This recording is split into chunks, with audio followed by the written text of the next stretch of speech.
Kana crown of faithfulness,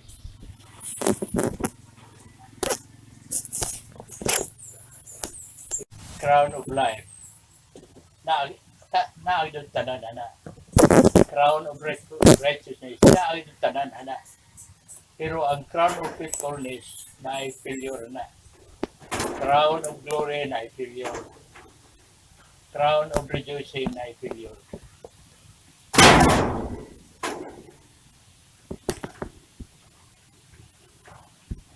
So we have to work out for our best future eternity. So we must be faithful to our commission, to obey the commission of Jesus Christ, to feed His lambs, to go preaching the gospel, witnessing. There are people daily faithful na. Kanang crown of glory, soul winning ka na. Kanang crown of rejoicing, kuwan ka na sa ay Krisuhanon nga mo, way kalipay.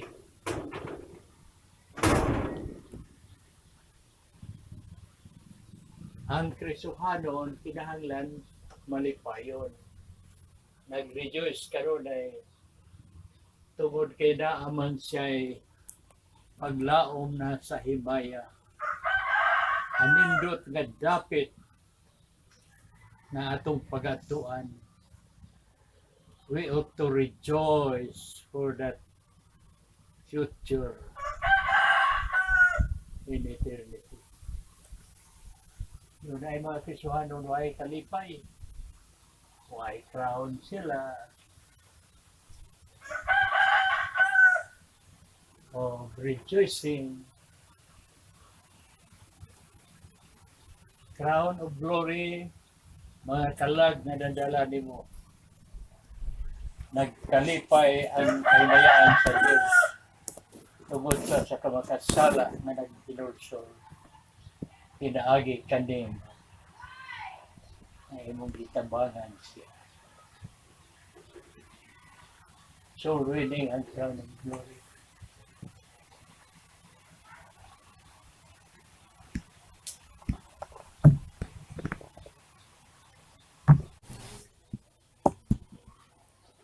Sa 1 Corinthians 3:11 to 12. Ang 11,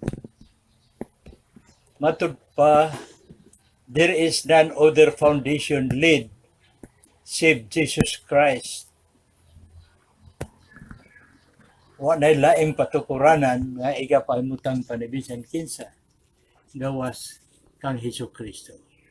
Kung ibabaw ni anak nga patukuranan, verse 12, na nagtukod og uhot, dagami, kahoy, batong hamili, salapi, og bulawan. Dunay unom ka grupo sa mga katawhan dito sa langit ang tanan nga makaadto dito. Dunay grupo dito sa mga Kristohanon nga very poor ang ilang kahimtang dito. Kumparar sa Ginoo nga samas uhot. Diyan na ay bubintaha ihiyon samas dagami. Na ay bubintaha na po samas kahoy. Na ay mas anindot samas batong hamili. Na apagyoy anindot na silver, labihang anidota ang gold. kung interpretahon na to, ang mga Kristohanon dili tanan maka pahimulos sa pag-adto sa puloy-anan sa atong amahan nga langitnon. Naaras kini sila sa gawas, pero tuwa gihapon sa langit. Pero wa dito sa syudad. Wa dito sa syudad. O karon kanang naa sa gawas, sama ni adtong kahoy, kugon, ug uhot, naara na sa gawas. Naluwas ka na sila, apan nag-antos na ay kagulanan. 1 Corinto 3:15. They suffer loss, yet they are saved. Nag-antos silang wa na'y paglaong pag-adto sa gingharian sa langit. Apan wa lang sila dito sa impierno. 1 Corinthians 3:15. Karon ang atong pag-adto sa syudad sa langitong amahan nagdepende na sa atong relasyon ngadto sa Ginoo.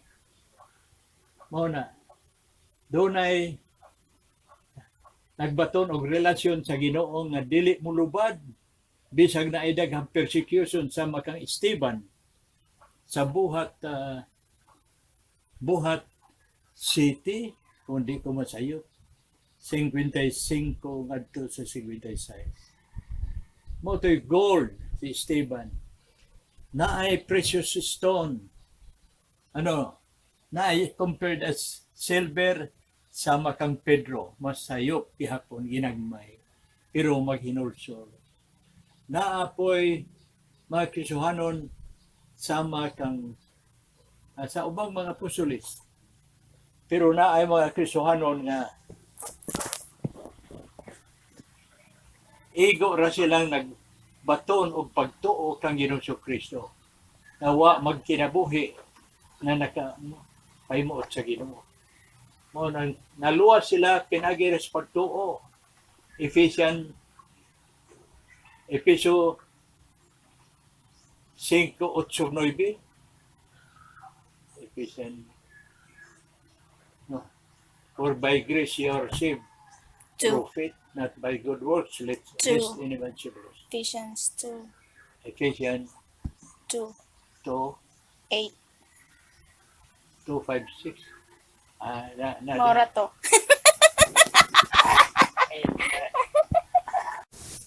Sa daang tugon, ang Diyos nagpadayag siyang kaugalingon na siya Diyos nga nagpuyo sa labing hataas o balaan nga dapit. Isaiah 57:15. Tungod niya na nagsugo siya sa katawhan sa Israel na kinahanglan gayud sila magbalaan. Tungod kay siya nga Diyos nagtawag kanila, balaan man. Leviticus 19:2. Kay kung walay pagkabalaan, dili man sila makaadto tipon sa Dios sa langitong puloy-anan tungod kay balaan man ang maong dapit. Onya sa atong panahon sa bag-ong kasabutan, nag-ingon ang Roma 1:7 nagapainomdom sa Apostol Pablo nga gipanagtawag kita aron mahimo kitang balaan. Kay kung walay pagkabalaan, wa may makaadto sa himaya sa Dios. Busa ang gibuhat sa Espiritu sa Ginoo, nagpadayon siya nga nagakabig sa daghang mga kasala hangtod mabalaan pinaagi sa pagsalig kang Ginoong Kristo. Sa sulat sa 1 Pedro 1:2, gibalaan kita sa Espiritu Santo ngadto sa atong pagkapasinugtanon kang Ginoong Kristo. Nagpasabot ang balaan nga tao, nagpailalong nga nagsugot sa pagdumala sa Espiritu Santo. Marang kahulugan sa pagkabalaan. Hunya ipahingpit matud pa sa Ginoo. Doon ay gisulti ng Ginoo Hesus sa Mateo 5:48. Ang kinahanglan maghingpit kamo, ingon nga hingpit ang inyong amahan nga langit. Gisusi na to, unsa may pagahingpiton. Naitubag sa 2 Corinto 7:1. Hingpito na to ang atong pagkabalaan. Kay kung dili maghingpit kita sa atong pagkabalaan, dili man ta makasulod sa dapat na hingpit sa pagkabalaan ang langit ng kuluyanan sa Dios.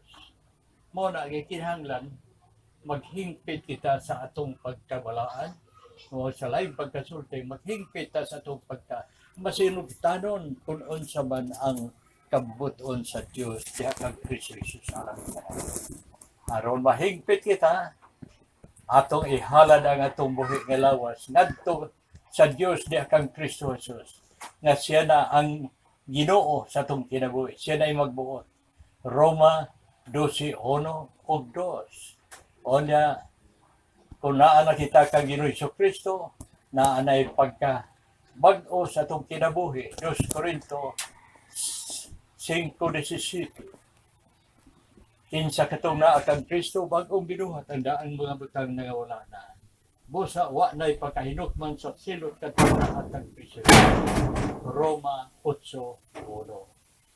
Mo na ang atong panikamutan nga kinakwa ang atong kinabuhi ikapahaluna nato diha sa Dios sa pagdumala ni Ginoong Kristo sa atong kinabuhi. Dili nato di duha-duha.